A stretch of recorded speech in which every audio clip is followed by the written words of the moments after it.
kasih saya 1-2 prestasi Mahyeldi Audi yang bisa saya endorse dan promosikan kemana-mana. Banyak emak-emak kita yang jualannya butuh modal 500.000 sampai 2,5 juta, yang sumber pembiayaan usaha itu dari rentenir, Om Taat. 25%, 30% bunganya sebulan. Walaupun bayar 20.000, 30.000 per hari tidak terasa, tapi di kalkulasi akuntansi, keuntungan mereka tuh diserahkan kepada pemilik modal yang namanya rentenir, termasuk juga pinjol. Kita tawarkan program subsidi bunga dari APBD terhadap peminjam-peminjam ini. Sudah 3 tahun Pak Gubernur nak teken pergubnya tuh, Om Taat. Nah, kita mau apa? Kita harus bagaimana dong? Dan yang paling parah, Masjid Raya Sumatera Barat yang dibangun oleh APBD Provinsi Sumatera Barat, pengurusnya orang partai politik, PKS malahan. Nggak boleh seperti itu, teman Pak saya Gubernur, begitu kan?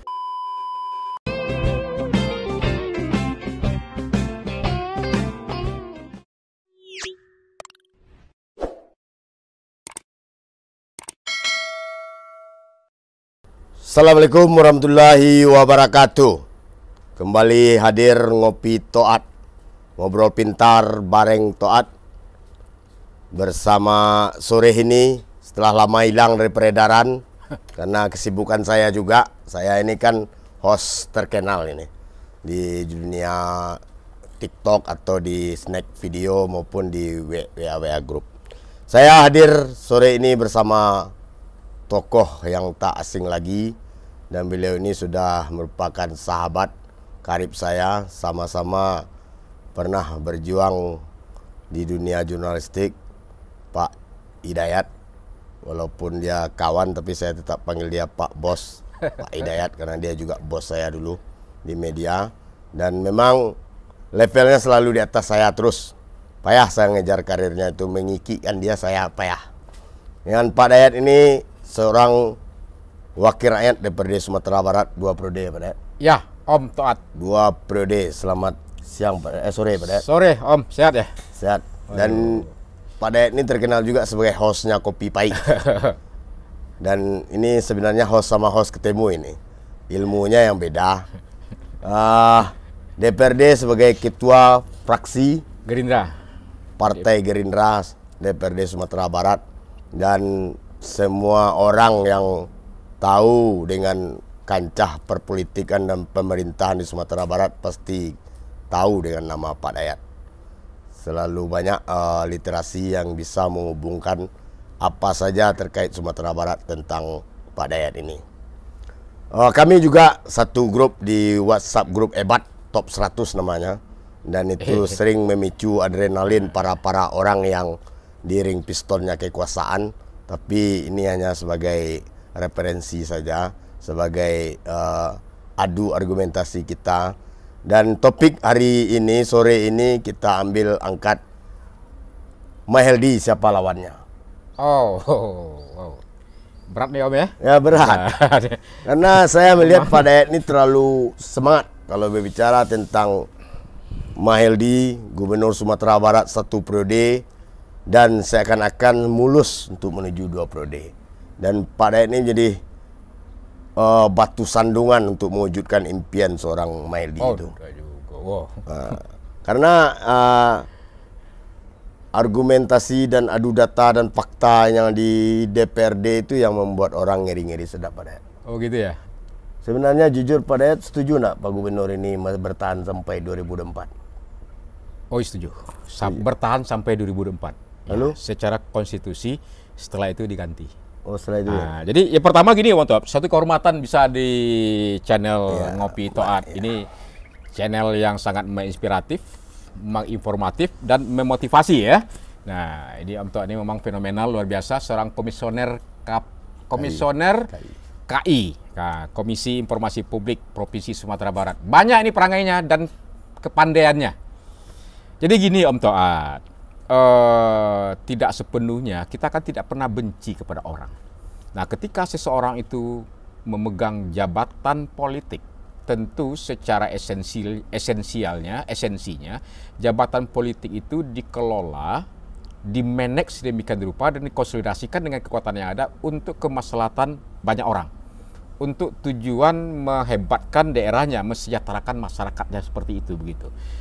Nah, Termasuk juga sebagai anggota DPRD kita melakukan saran, kritikan yang konstruktif kepada gubernur. Ini tujuannya adalah warning, mengingatkan, hei Pak Gubernur, janji saudara terkait persoalan ini, ketika kampanye ini loh, tapi realita di perjalanan kok nggak ketemu dia. Itu fungsi kita. Nah, karena tidak ketemu itu langsung Pak Dayat hantam gitu. Hantam sih tidak, tapi itu kan juga menyampaikan pesan agar ini tolong diperhatikan. Ya kan? Apa itu misalnya? Menjadikan misalnya dari sektor pendidikan akan memberikan beasiswa, akan memberikan sarana prasarana pendidikan. Faktanya adalah beasiswa kita juga program program Raja Wali yang sebelumnya tidak ada. Semasa Mahyaldi itu program baru, inovasi baru, anggaran juga tidak bertambah begitu. Itu karya pada periode sebelumnya Om Toat dalam tataran regulasi, ya kan? Nah, ini yang kita dorong juga Pak Gubernur agar merevisi Pergub Raja Wali sehingganya APBD bisa masuk di sana. Apa sih salahnya memberikan beasiswa 50 miliar, 75 miliar begitu? Dari data mengatakan masih banyak mahasiswa kita yang tidak menyelesaikan studinya gara-gara persoalan ekonomi. Sampai 27%, 26%, bantu dong mereka. Karena ini adalah aset dan warisan masa lalu kita untuk masa depan. Gitu Om Toat. Persoalan ekonomi juga, beliau mau syariah, oke, kita ikuti pikiran beliau bersyariah. Tapi persoalannya beliau getol hanya mensyariahkan Bank Nagari. Barang yang sudah cantik ini mau dirubah-rubah begitu. Nah, Gerindra menawarkan yang syariah itu adalah peradaban ekonomi. Dulu yang disyariahkan, apa itu? Banyak emak-emak kita yang jualannya butuh modal 500.000 sampai 2,5 juta, yang sumber pembiayaan usaha itu dari rentenir Om Taat. 25%, 30% bunganya sebulan. Walaupun bayar 20.000, 30.000 per hari tidak terasa, tapi di kalkulasi akuntansi, keuntungan mereka itu diserahkan kepada pemilik modal yang namanya rentenir, termasuk juga pinjol. Kita tawarkan program subsidi bunga dari APBD terhadap peminjam-peminjam ini. Sudah 3 tahun Pak Gubernur nak teken pergubnya tuh Om Toat. Nah, kita mau apa? Kita harus bagaimana dong? Ya, gitu loh Om Toat. saya sepakat dengan Pak Dayat tadi, tidak benci orang. Nah, yang gubernur itu orang Pak Dayat. Betul. Tapi dia memegang punya keluarga, famili, betul, sanak saudara juga kan gitu. Jadi kalau Pak Dayat hantam tiap hari, kritisi tiap hari. Tiap hari enggak juga. Enggak juga kan? Enggak juga, kapan waktu senggang Pak Dayat bersalaman sama dia? Ada enggak? Oh, dipeluk saya kok. Ada peluk saya sikap hormat, Buya, apa kabar? Sehat, Buya? Ketika habis paripurna kan beliau sering juga tuh menyalami anggota DPRD. Kita harus apresiasi juga kan. Kita secara personal no problem. Berarti label politisi Minang itu sudah bisa melekat. Ya, tapi ketika dia memegang kekuasaan sebagai gubernur yang oleh undang-undang itu memegang kekuasaan yang luar biasa lebih, tidak dimanfaatkan. Anda dikasih CC 3.000, tapi Anda gunakan hanya 1.000 CC begitu. Itu yang kita coba. Bangun. Ini lakukan. Udah kita komunikasikan dengan Bung Andre Rosiade juga. Udah bertemu 2 kali di Padang dan di Jakarta, kita mau bekerja sama. Ternyata tidak sesuai antara perkataan dengan tindakan. Nah, bagi kami Partai Nasionalis, itu juga perkataan itu yang kami pegang, Om Toat. Nah, cuap-cuap, gimmick-gimmick, saya pikir dengan begitu banyak kritikan dan masukan tadi. Boleh kopi, kopi ya? Boleh, silakan kopi. Ya. Jadi dengan begitu banyak kritikan dan masukan ke seorang gubernur itu, dengan kekuasaan yang powerful itu, tapi kenyataannya mengambang di tataran aplikasi, ini tanda-tanda gubernur itu tidak merdeka ya. Jadi begini Om Toat, saya memahami, tapi sebelumnya ilustrasi begini. Kalau wak sayang kana wak mangko wak lapie, wak wak laci itu. Karena wak sayang kana, karena wak sayang ke gubernur wak. Untuk mengakselerasikan setiap program kegiatan yang telah dijanjikan itu berjalan mulus. Sehingganya politik kekuasaan yang dipegang oleh gubernur memberikan nilai kebermanfaatan bagi daerah dan masyarakat ranah ini Om Toat gitu. Nah, persoalan manajemen, kami mau mengetahui juga ketika Pak IP dulu misalnya. Pak IP, ya saya punya catatan lah dengan yang sekarang. Ini persoalannya memang beliau menjalankan tugas-tugas gubernur itu seolah-olah bukan dengan diri beliau, Om Toat. Saya heran juga, itu asumsi saya seperti itu gitu. Kok ada pembisik-pembisik mungkin ya, yang mungkin rata-rata tidak memiliki data dan informasi yang komprehensif, dibisikkan kepada gubernur, dan gubernur lulur langsung. Dilulurnya sehingganya ada juga persoalan subjektivitas tidak disapa. Bahkan juga program-program kita juga yang ada di dinas siapa nih temannya Hidayat macamnya ini geser. Ada itu Om Taat. Saya sebutkan dinasnya bisa. Sudah selesai sama dinas, ganti kepala dinas, dia berabrik itu usulan kita. Akhirnya saya batalkan. Ya, saya berharap jangan sampai Pak Hidayat, seorang politisi muda Ranah Minang ini, sampai menjustifikasi gubernur itu sebagai gubernur halu nanti. Halu ya? Ya, dalam menjalankan pemerintahnya. Itu Om Taat yang ngomong. Tidak, jangan sampai. Oh, jangan sampai ya. Doa kita seperti itu. Saya berharap gitu. Nah, dalam perjalanan kepemimpinan sampai hari ini, Gubernur Maeldi dan Audi Joynaldi itu nggak ada setitik pun yang sukses dari sebanyak itu yang belum teroptimalkan. Viewer dari Ngopi Toat, saya bertanya, kasih saya 1-2 prestasi Maeldi Audi yang bisa saya endorse dan promosikan kemana-mana. Apakah dari sisi tata kelola pemerintahan, pembangunan infrastruktur, pembangunan sosial, pariwisata, olahraga, termasuk juga keagamaan. Kasih deh saya yang bisa saya mengendorse bahwasanya ini hebat loh Pak Gubernur. Kita apresiasi lebih. Saya belum dapat itu Om Tuan. Kepada siapa saya minta itu? Yang prestasi-prestasinya ini. Misalnya LHP BPK misalnya. LHP BPK banyak temuan Om Tuan. WTP, iya, opininya wajar tanpa pengecualian. Ya. Itu adalah penyajian pengelolaan keuangan daerah. Apakah sesuai dengan akuntansi sistem pengelolaan daerah? Sudah. Apakah tidak ada di sana unsur dugaan pidana korupsi? Itu persoalan pengadaan bibit sapi, itik, sedang dilidik kan? Ya. Persoalan pembangunan gedung kebudayaan sudah ada yang tersangka. Ya. Nah, hal-hal seperti itu tiap tahun seperti itu kita alami begitu. Jadi sudah leh, mari kita sayangi ranah ini. Jangan lihat apa partai politiknya, apa afiliasi politiknya, jangan dong. Kemarin saya marah juga ketika Pak Gubernur mengumpulkan calon-calon kepala sekolah Om Tuan. Saya ingin katakan, sekolah sebagai institusi pendidikan, dia harus bebas dari pengaruh politik. Sayangnya boleh begitu. Dan yang paling parah, Masjid Raya Sumatera Barat yang dibangun oleh APBD Provinsi Sumatera Barat, pengurusnya orang partai politik, PKS malahan. Nggak boleh seperti itu, teman Pak saya Gubernur, begitu kan?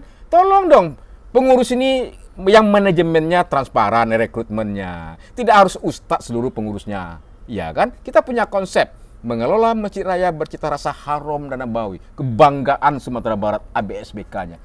Itu konsep Pak Dayat atau konsep kita dulu sama Pak IP dan disetujui. Sayangnya memang kepala bironya ganti-ganti, ada yang meninggal ketika itu kan. Nah itu Om Tuan, memang kita sudah suarakan, tapi eksekusi nggak ada sama kita. Nah ini kita berharap calon pengganti Maeldi 2024 ini betul-betul orang yang memiliki komitmen kuat membangun daerah ini, ranah ini, mensejajarkan provinsi ini dengan provinsi-provinsi yang maju ke depan. Nah, pertumbuhan ekonomi yang tinggi secara nasional. Ya. Gitu Om Tuan. Pengangguran kita berkurang, stunting kita 24% tahun 2022. Gila nggak? Stunting. Ya. Ini cebol semua, otaknya cebol, fisiknya cebol. Persoalan yang lain-lain juga sosial. Kita berharap dengan seorang gubernur nih yang dikatakan Buya ini kan apa namanya ini kan hebat agama begitu ya. Kita berharap awal-awalnya supaya nih persoalan sosial, kehidupan ekonomi keagamaan kita ini lebih sejuk, lebih harmonis, tidak ada LGBT berkurang misalnya kan, tawuran juga berkurang karena kesolehan sosial meningkat. Ternyata enggak juga Om Tuhan. Apa membayar anak kurang? Apa enggak, kekerasan seksual kepada perempuan dan anak misalnya kan. Padahal kan ceramah beliau kan rajin ya, pai malam pulang kalam begitu ya. Informasi seperti itu saya tahu persis juga nih, Om Tuat.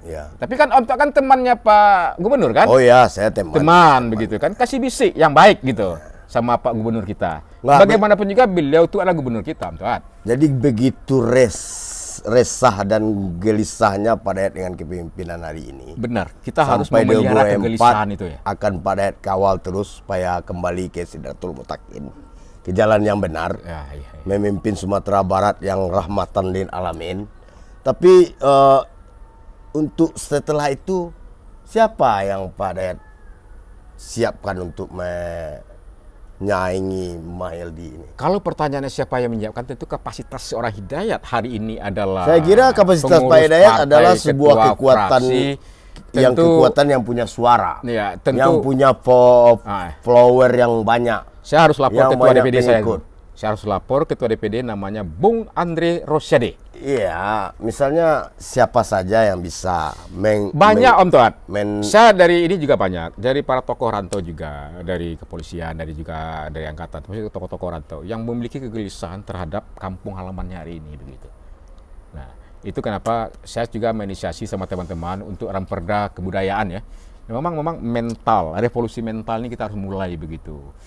Disiplin, bertanggung jawab, mandiri, bertarung, bekerja keras begitu. dari sisi kepemimpinan Minang sudah masuk nak Pak Maildi ini pemimpin Minang yang talent. Saya pikir dari perspektif yang saya pahami, tentu Tiga Tungku Sejarah ini menjadi konsep yang sangat strategis gitu ya. Siapa Tiga Tungku Sejarah itu? Alim ulama, cerdik pandai, bundo kandong, termasuk juga stakeholder kalau kita terjemahkan. Ada pemudanya, ada ranahnya, ada rantaunya, mesti bersinergis. Contoh hari ini kemarin rakor gubernur, yang hadir tidak ada. Yang hadir itu 2 kepala daerah, PLT Bupati Mentawai, Wali Kota Pak Saulunto karena tuan rumah gitu kan. Selainnya nggak ada. Ada apa gitu? Ini persoalan kepemimpinan, leadership, penghargaan dan penghormatan seorang pemimpin. Nah itu kan secara teori dasarnya yang amanah, yang fatonah. Nising aja Pak Dayat, selama Pak Gubernur ini jadi gubernur, pernah nggak nelpon Pak Dayat secara pribadi? Tanpa nelpon kita kan juga ketemu. Nggak, menelpon WA misalnya Pak Dayat ngopi.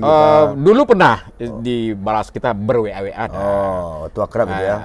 Tapi sebelumnya juga akrab Ya. sekali. Sebagai seorang ulama, kalau dikatakan seperti itu gitu ya, walaupun saya ragukan juga sanadnya begitu ya, karena memang orang kan ini sanadnya harus jelas ya. Ya. Misalnya pesantren, mondoknya di mana seperti itu kan, atau alumni Mesir misalnya Ya, seperti ya, itu, ya. atau Madinah misalnya kan.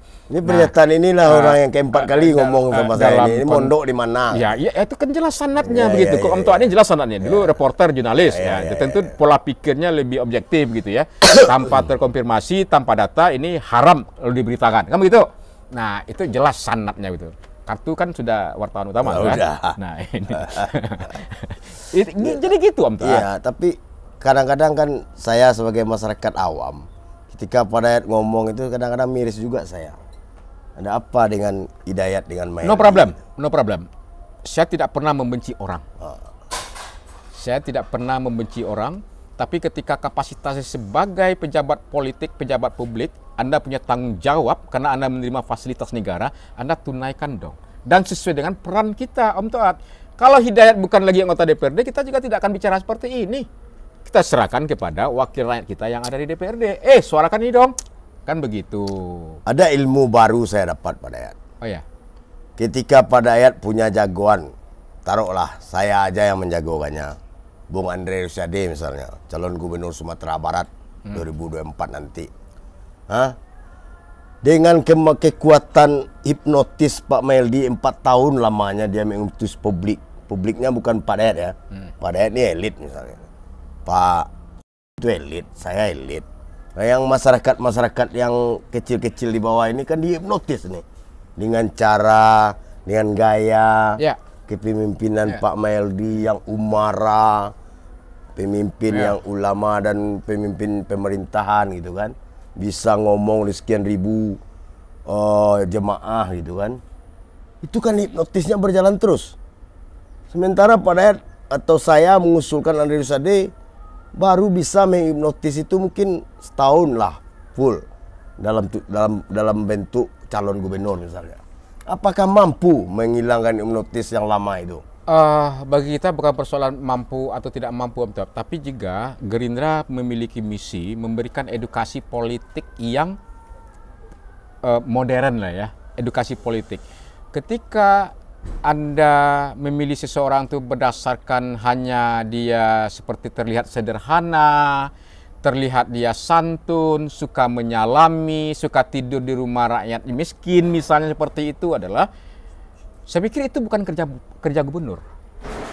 Tapi itu stylenya boleh seorang saja. Maildi. Nah itu yang kita berikan edukasi dari politik. Padang saya lihat kita itu. berikan edukasi politik kepada masyarakat. Hei masyarakat, sesungguhnya ketika Anda memilih seorang pejabat seperti gubernur, kita membutuhkan legacy dari gubernur untuk menyelesaikan persoalan-persoalan yang Anda hadapi. Persoalan irigasi, persoalan modal usaha, persoalan rehab rumah.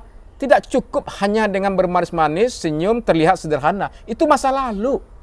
Hari ini adalah kita edukasi kita mengatakan hak politik masyarakat dalam memilih calon pemimpinnya adalah feedback terkait persoalan legacy dan anggaran untuk mempercepat kemajuan, mempercepat kesejahteraan masyarakatnya. Jangan ada lagi misalnya anak awak yang putus sekolah gara-gara awak punya pitik. Itu tugas seorang gubernur, tugas kepala daerah itu. Nggak cukup hanya tidur di rumah, makan bersama. Saya pikir tidak, itu ini. Ini yang terjadi, fenomena ini saya pikir yang kita maunya standar ini naik lagi nih Om Toat gitu. Di negara maju Om Toat, masyarakat itu mau dia mengeluarkan uang membiayai kontestannya. Karena dia meyakini ketika kontestan terpilih nanti, dia akan mendapatkan feedback terhadap kemajuan daerah dan dirinya begitu. Itu yang kita, kalau hanya main duit 20.000 segala macam, udah masa lalu. Nah ini tugas kita, melakukan edukasi juga. Inilah bagaimana memilih calon-calon pemimpin. Ini kan sudah ada empirisnya nih. Ya, edukasi Pak Dayat itu kan dalam bentuk bahasa. Sementara ini interaksi langsung sang umara ini dengan jemaahnya. Ini yang sulit menembusnya. Saya bisa ngomong syariahnya itu nonsen, tapi siapa yang mau dengar? Tapi kalau Pak Dayat ngomong dengan data yang kuat, nonsen itu bla bla bla bla, pasti ada yang oh iya betul juga ini. Ternyata kita kena gimmick aja oleh syariah Bang Nagari ini. Tapi kan yang ngomong itu kan tidak tiap sebentar. Sementara bisa saja kan Pak Gubernur di tengah jemaah ramai, kita sudah berjihad fisabilillah untuk menjadikan Nagari Bang Syariah. Tapi faktanya DPRD kita tidak setuju. Ya, itu gimana? Itu disampaikan secara resmi ya di podium juga. Saya punya catatan itu. Tapi saya ingin jawab seperti ini Om Toat. Di Partai Gerindra ada tradisi adalah ada pertanggungjawaban politik dunia akhirat begitu. Jangan gunakan apapun juga untuk menang begitu ya.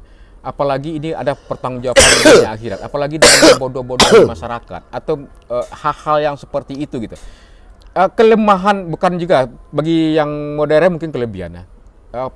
Praktek kerja-kerja politik Partai Gerindra itu ada 7 poin aja. Bisa enggak? Bisa. Tidak bisa, tolong kami kasih kesempatan dulu untuk menjawabnya. Tidak bisa dijawab kini kok, mohon ada waktu. Itu tradisi kita, 7 poin. Jadi tidak ada mengelabui, mengakali-akali dan menghalalkan segala cara Om Toat. Pak Prabowo enggak mau. Kalau mau dia sudah di presiden dia 98. Itu yang jadi patron kita adalah tidak boleh secara politik untuk merebut kekuasaan, menghalalkan segala cara. Apalagi mengkondisikan masyarakat yang rata-rata pendidikannya tidak, atau pengetahuan terhadap pendidikan, terhadap politik, pengetahuan terhadap tata kelola penyelenggaraan pemerintahan daerah ini kurang. Terus diimpus dia dengan harapan-harapan, apalagi dibungkus dengan nilai-nilai keagamaan. Itu bukan mainnya Gerindra loh. Ya. Saya rasa pemirsa Ngopi Toat jangan baperan ya. Ini bercerita tentang argumentasi literasi seorang gubernur dan lawannya nanti ke depan gitu. Dan saya anggap ini ambil yang positifnya.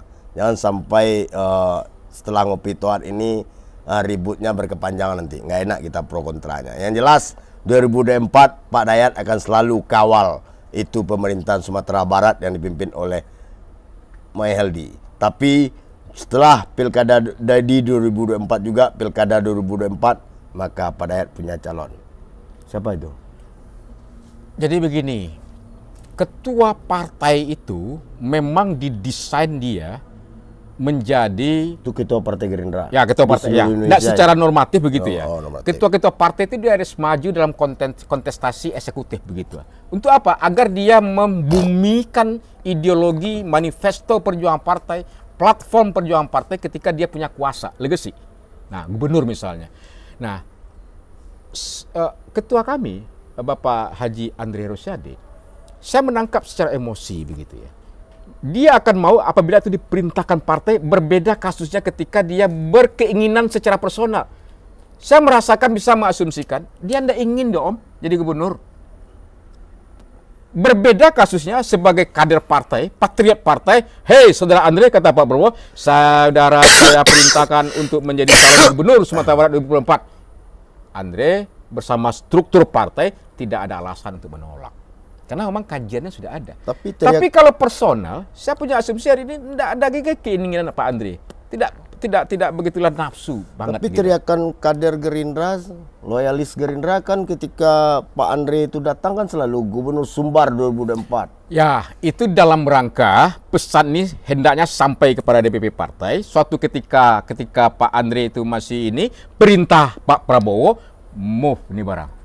Oh, itu jadi maunya kalau kita. saya menulis nanti masyarakat minta Andre Rosiade, lalu saya tautkan tweetnya ke Prabowo Subianto. Iya, itu dia. Artinya kader juga support. Ya. Tapi kalau seandainya bagi Gerindra siapapun juga gubernur dari partai lain, monggo.